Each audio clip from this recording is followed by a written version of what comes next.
گاؤں میں ایک شخص نے 2-3 گائیں پال رکھی تھیں۔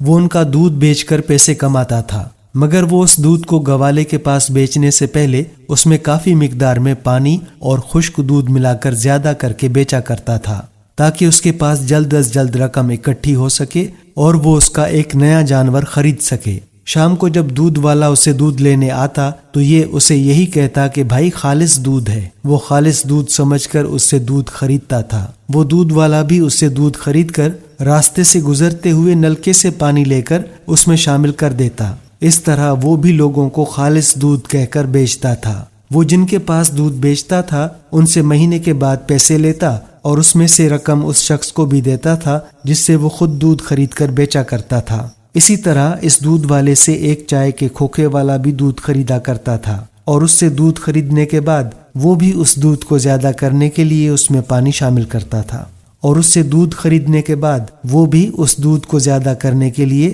اس میں پانی شامل کرتا تھا، تاکہ کم پیسوں سے زیادہ پیسے کمائے جا سکیں۔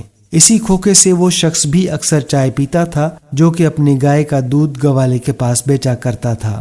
جب وہ چائے پیتا تو اس سے چائے کا ذائقہ بہت برا محسوس ہوتا تھا۔ اس شخص نے اسی طرح دودھ بیچ کر کافی رقم اکٹھی کر لی تھی اور اب وہ نیا جانور خریدنے کی تیاری کر رہا تھا، مگر ایک دن جب وہ دودھ نکالنے کے لیے جانور کے باڑے میں گیا تو اس نے دیکھا کہ اس کی تینوں گائیں کافی بیمار تھیں۔ وہ کافی زیادہ پریشان ہوا، ان کو ایک خطرناک بیماری لگ گئی تھی۔ اس کے سارے پیسے ان کے علاج معالجے میں خرچ ہو گئے۔